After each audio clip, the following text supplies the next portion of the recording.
رحوس حدش عمت السلام عمت فقري عمت عبيت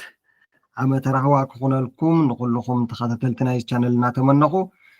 ابزل لكم ودما سناي عرفتن مزنقا عن كلام سمت حلفوقت له تسفاي قبر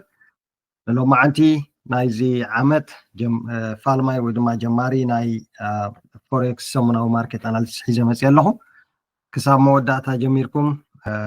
تكاتاتولني كوم دما نز عمت زب حساب كنقعاز بعل عبي تسفاي مالتيو لو ما عندي أقدس تزقونو ناي فوركس بيرس ويما نزمت دلسهم نريوم بحسب زبلاء كجلس يا مالتيو كسام موداتا بحساب نخيد موكس بوينتنا كل جزيتي دولار اندكس كم زقونه دولار اندكس ويدما دولار دما أبز حلفه كور شو عاد ور شو من تكباب جميرو مالتيو ملو بملو كساب حجي بولشينا زلنا مالتي بزند الرينيا كاب أغسطس جميرو مالتي بزي مقرات ناي بولش يخيدالو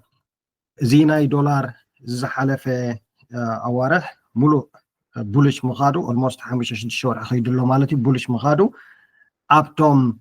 major currencies كم بعد جي بي بي يورو ين زامسولو كاد زامسولو دما أزيو بريجر فتيرلو مالتي بتاعم سقط فتيرلو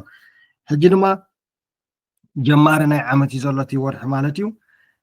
كالأي نجار دما ناي ترامب باور ناي ممسا على من تعينة رياكشن كجبريو حدا بتربع زصبه زلي مالتي سلازي نززمت زل 5 شهور حخي دولار بولشناس بزلو ودي قتل ويس بيريشنا كنري حدا كنكاتاتولو زلنا ارستي مالتيو ግን بحصر زبلا ابتنا شورت تيرم مالتي ناي سومناوي كومون ناي كلتا سومن كبابيتا زخون زلو ناي تريدين توم بايرس بتحجي فورم ديرو زلو ناي ماركت ستراكشر بوتو كيسنا اناليسنا هنا كنقصلينا مالتي مبر كم زريا زلنا نوح زبله بولش دولارنا قنينا مالتي حجي ابزي تكنيكال نحرمصينا دما دولار نزي 208.5 ستراكشر نز بريك ساب زي غبرو زخونه ناي بيرش ناي مورات تخلو درجه ايكن ريلنا مالتي حجي اوف كورس ازيو اگداس زخونه ناي دمان ناي سبلاي اريا ابزي بريك جيرنالو حجي 208.5 بريك نحرجلنا تداون جن بيرش دولار كنري نخلينا مالتي حجي ازيا ورحزيا وسانيتها مالتي درجه نوح زبلن 3-4 ورحي نابيناي دايركشن ماركت خيل حدا كلير زخونه سالي كتتعزلنا مالتي حجتي اوفر اول ناي تريدينج زيد ما صباح سوني يجمر زلو مالتي درجه حلفه بهوليداي سلسنه كله اتي انستيشن وكون كله نغرات كاب صباح سوني جن تملو فوليوم ناي ماركت سلز جمر حدا دايركشن كهبناي سلازي دولار اندكس نابز 208.5 اريا نحتملش كاب ريجكشن تخوينو بولش ناي مخات تخلو كلوي توم كالوت كارنس دما شورت بوزيشن كخديم سلازي ناي دولار اندكس زيات مسلتا حفشاوي سلي حزنا زلنا كابز قتلنا مس نوريو ناي جي بي بي اس دي ناكري حجي exactly positively correlated مس ناي دولار اندكس ابزي نحرينا كاور حشومن تجميروتي دولار اندكس بولش بالمخادو ابناي دولار دما بنحرينا كاور حي شومن تجميرو دما زي بيرش ناي مخات تقوللو قرني مالتي دارغن وح غزي باوند بيرش نيرو حجي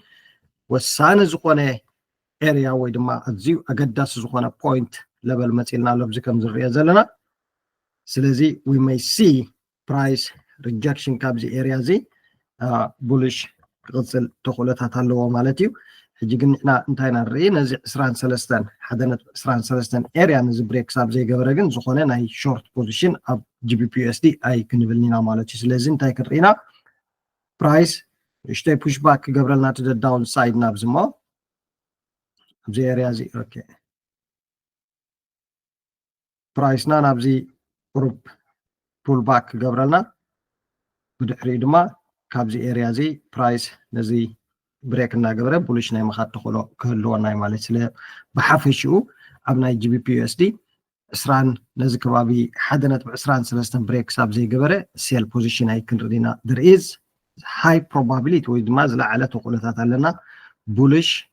جي بي بي ناي مرأي نزمت زلو اوارح مالتي سلازي ابا ازيو اگداس بوتاتات مسيلنا زلو نزي ارياز بريك ريتريس اب زغبرلنا جن بولش ناي مقصال تخلو كهلو سلازي جي بي بي اس دي صبغيرنا نرأيا اب قداسي area of value ወይ ድማ ኣብ ኣገዳሲ level እያ መፅያትልና ዘላ ማለት እዩ ብምቕፃል ናብ ዩሮ USD ክንመፅእ ኢና almost ዳርጋ similar ኣካይዳ እዩ ዘለዎም GBP USD and Euro USD Euro USD እውን ርኢናዮ ፕራይስና ሙሉእ ነዊሕ ግዜ ቢሪሽና ዘለና ማለት እዩ ከም ዝርኦ ዘለና ኣብዚ እውን ኣዝዩ ኣገዳሲ ዝኾነ ናይ accumulation phase ፎርም ገይርዎ ዝቐነ ብሬክ ገይርልና ኣብዚ እንድሕር ርኢናዮ ስለዚ እዚ ክንሪኦ ከለና ሙሉእ ብሙሉእ ብሬክ ገይርልና ኣሎ ነዚ 1.034 ኤርያ ነዚ እንድሕር ብሬክ ክሳብ ዘይገበረ ዝኾነ ባይ ፖዚሽን ከይንርኢ ኣብ ዩሮ USD ፕራይስ ናብዚ ኤርያ እዚ ፑሽ ገይሩ ካብዚ ሪጀክሽን እንድሕር ገይሩ ግን ኦል ደ ዌይ ቢሪሽ ናይ ምኻድ ተኽእሎ ክህልዎ እዩ ማለት እዩ ስለዚ ኣብ 1.034 ብሬክ ክሳብ ዘይገበረ ዝኾነ ቡል ከይንርኢ ዩሮ USD ነዚ 1.034 ሪትሬስ ገይሩ እንድሕር ቢሪሽ 4 hour time frame የዛረብ ዘለኹ 4 hour time frame ቢሪሽ ካንድል እንተሂብና ግን ስቶፕ ሎስ ናና ኣባብ ጌርና ድማ ሴል ፖዚሽን ክርኢ ንኽእል ኢና ሴል ፖዚሽን ኣብ ዝመፀሉ ድማ ኣብዚ እንድሕር ርኢና ብናይ ሃየር ታይም ፍሬም ኦል ደ ዌይዝ ማርኬት እዚ ናይ ምውራድ ተኽእሎ ክህልዎ እዩ ክሳብ ኣብዚ ማለት እዩ ኣብዚ እንድሕር ርኢናዮ ናብ 0.96 ኣብዚ ናይ 222 ሎው በፂሕዎ ዝነበረ ናይ ምውራድ probability ክህልዎ ይኽእል እዩ ነዚ ዝመፅእ ዘሎ ሰሙናት ወይ ድማ ኣዋርሕ ማለት እዩ ብሓፈሽኡ ግን ብሕፅር ዝበለ ብከምዚኣ ሕጂ ማርክ ጌርና ዘለና ስትራክቸር ፎርሜሽን ጌርና ዘሎ ቢዩቲፉል ብከምዚኣ ክንሪኣ ኢና 1.034 ብሬክ ክሳብ ዘይረኣና ዝኾነ ባይ ፖዚሽን ከይንኣቱ ኣብ ዩሮ USD ቀፂልና ንሪኦ GBP GPY እውን ኣዝዩ ቢዩቲፉል ዝኾነ ወይ ድማ ናይስ ዝኾነ ቡሊሽ ሙቭ ወይ ድማ እቲ ናይ ቡሊሽ ትረንድ ኣብዚ ሙሉእ ብሙሉእ ብሬክ ጌርና ኣሎ ከም ዝርኦ ዘለና at the same time ድማ ኣብዚ ኣገዳሲ ዝኾነ ናይ ኤሪያ ኦፍ ቫልዩ ናህና ብሬክ ጌርና ኣሎ to the downside ከም ዝርኦ ዘለና ስለዚ ናይዚኣ ሪትሬስ እንድሕር ጌራትልና 195.7 ቢሪሽ እንድሕር ፎርም ጌርና ሾርት ፖዚሽን ክርኢና 195.7 ኣባብ እንድሕር ብናይ 4 hour ታይም ፍሬም ዓፅያትልና ግን ሙሉእ ብሙሉእ ማርኬትና ክሳብ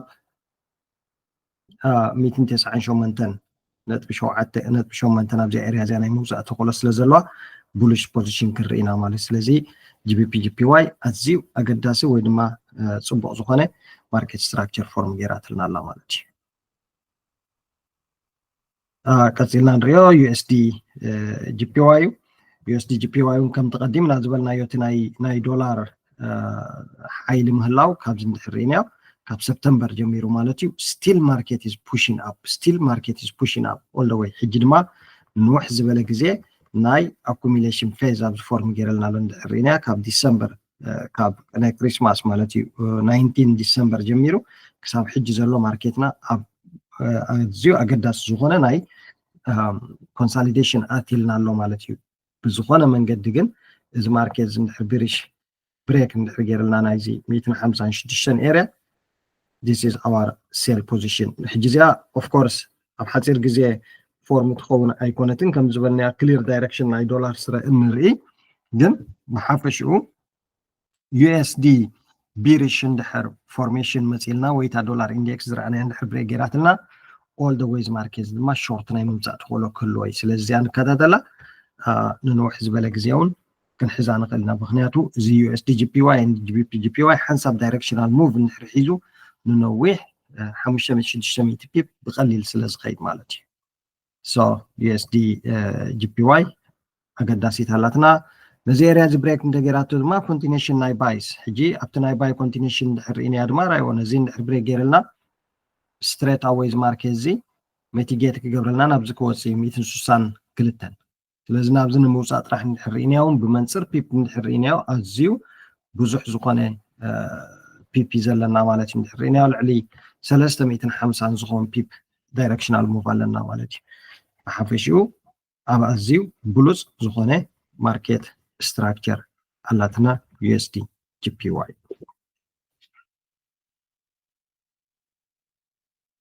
okay ቀፂልና ንሪኦ ዩኤስዲ ካዲ ሕጂ ራእይዎም ኩሎም ከም ተቐዲምና ዝበልናዮ ናይ ዩኤስዲ ስትሮንግ ምህላዎም ኩሎም ኣንደር ፕሬጀር እዮም ዘለዉ ኦቨር ዳርጋ ኦቨር ሶልድ ኮይኖም ክንብሎም ንኽእል ኢና ሞስት ፕሬጀራይዝድ ኮይኖም ዘለዉ ፓያርስ እዮም ስለዚ እዚኣ ትመፅእ ዘላ እዚኣ ወርሒ እዚያስ ወሳኒት እያ ንብላ ዘለና ወይ ኣብ ናይ ኢንተረስት ሬት ድዩ ኣብ ካልእ ድዩ ብዙሕ ምቅያራት ክገብሩ ክግደዱ እዮም እዚኦም ባንክታት እዚኦም ካናድያን ዶላር ጂፒዋይ ጂቢፒ ዩሮ ኤንዚዲ ኤዩዲ እዚኦም ኩሎም ፓያርስ እዚኦም እቶም ናይ ጂ7 ዝበሃላ ሃገራት ብሰንኪ ናይ ዶላር ምኽባር ጥራሕሲ ስቲል ዴይ ኣር ፕሬጀራይዝ ሕጂ ኣብ ናይ ኢንተረስት ሬት ኣብ ብዙሕ ነገራት ምቅያራት ክገብራ ክንርኢ ተቑለታት ኣለና ማለት እዩ ሕጂ እንድሕር ርኢና ድማ ዩኤስዲ ካድ ካብ ነዊሕ ግዜ ንከታተላ ነርና ዋላ ኣብቲ ማርኬት ኣናላይዝ ንገብሮ ዝዛረበላ ነይረ ኣዝዩ ብሉፅ ዝኾነ ናይ ቴክኒካል ማርኬት ፎርም ጌራትልና ኣላ ማለት እዩ ስለዚ ብዝኾነ መንገዲ እዚ ማርኬት እዚ እንድሕር ነዚ ብሬክ ገይርልና ነዚ ዝመፅእ ዘሎ ግዜ ሾርት ፖዚሽን ንነዊሕ ናይ ምኻድ ተኽእሎ ክህልዎ እዩ ማለት እዩ በንፃሩ ድማ እቲ ፕሬጀር ብዘለዎ እንድሕር ቀፂሉ ናይ ዶላር ስትሮንግ 1.462 ናይዚኣ ስትራክቸር እዚኣ ብሬክ ኣብ ትገብረሉ ድማ ባይ ፖዚሽን ክንሕዝ ኢና ኮንቲኒሽን ቱ ደ ኣፕ ማለት እዩ ኦል ደ ዌይ ማርኬትና ናይ ምቕፃል ተኽእሎ ኣለዎ ክሳብ 146 1.46 ኤርያ ማለት እዩ ክሳብ ኣብዚ ብሓፈሽኡ ግን ናይ ዶላር እዩ ዝውስነና ነዚ ወርሒ እዚ ማለት እዩ ብሓፈሻ ብጣዕሚ ብጣዕሚ ናይስ ዝኾነ ማርኬት ስትራክቸር ኩሉ ግዜ ድሕሪ ሃይ ኣኩሚሌሽን ወይ ድማ ሃይ ኮንሳሊዴሽን ማርኬት ቢዩቲፉል ዝኾነ ኤክስፓንሽን ክመፅእ ምዃኑ ክንርዳእ ክንክእል ኣለና ማለት እዩ ካልእ ኤንዚዲ ዩኤስዲ ኤንድ ኤዩዲ ዩኤስዲ እውን ብሓፈሻ ክልቲአን ኣለዋ እዚአን ፓየርስ እዚአን እውን ተመሳሳሊ ኣካይዳ እዩ ዘለወን ነዊሕ ቢሪሽ ብምፅናሕ ድማ እንድሕር ርኢናዮን ኦልሞስት ነዚ ስትራክቸር ሚቲጌት ክትገብሮ ቀሪባ ኣላ ኤንዚዲ ዩኤስዲ ብድሕሪ እዚ ድማ ማርኬት ሪጀክሽን ሕጂ እንድሕር ርኢናዮ እዚ ሕጂ መፂዎ ዘሎ ለው ኣብ ግዜ ኮቪድ 2020 ናይ 4 ዓመት ለው ይመፅእ ኢልና ዘሎ ማለት እዩ ሕጂ እዚ ማርኬት እዚ ብናይ ፎርሄድ ታይም ፍሬም ናይዚ ብሬክ ኣውት እንድሕር ኣምፂልና ቡሊሽ ኮንፈርሜሽን ካንድል ፎርሄድ ማለት እዩ ስቶፕ ሎስ ናና ቢሎ ጌርና ቡሊሽ ኮንፈርሜሽን ክንርኢ ንኽእል ኢና ኣብ ናይ ኤዩዲ ዩኤስዲ እውን ተመሳሳሊ ኤዩዲ ዩኤስዲ እውን እንድሕር ርኢናዮ ዲስ ኢዝ ዴይሊ ታይም ፍሬም ኣብዚ ክንሪኦ ንኽእል ኢና እቲ ማርኬት ስትራክቸር ክማዕረ ክንደይ ኣዝዩ ኣገዳሲ ወይ ድማ ብሉፅ ዝኾነ ናይ 2022 ዝነበረለው ማለት እዩ ኦልሞስት ናይ ልዕሊ 2 ዓመት ዝነበረለው ይመፅልና ዘሎ ስለዚ ብናይ 4 ኣወር ታይም ፍሬም ድማ ብዘለዎ ማርኬት ሪጀክሽን እንድሕር ሂብና ኣብዚ እንድሕር ርኢናዮ ማርኬት ሪጀክሽን ኣለና ኤጌን ንእሽተይ ነዚኣ ፑል ባክ ቱ ደ ዳውን ብድሕሪኡ ቡሊሽ ኮንፈርሜሽን ካንድል እንድሕር ረኺብና ናይዚኣ ስትራክቸር ኣብዚኣ ፎርም ጌርናያ ዘለና ተኸቲልና ባይ ፖዚሽን ክንሕዝ ንኽእል ኢና ማለት እዩ እዚኦም ብሉፃት ሰጣፕ እዮም ዘለዉ ኤኒዌይ ፋይናሊ ኣብ ሚስተር ጎልድ ክንመፅእ ኢና ጎልድ ነዚ ዝሓለፈ ዓመት እንድሕር ርኢናዮ ከመስግን ዘለዎ እንድሕር ኮይኑ ጎልድ ጥራሕ እዩ ጎልድ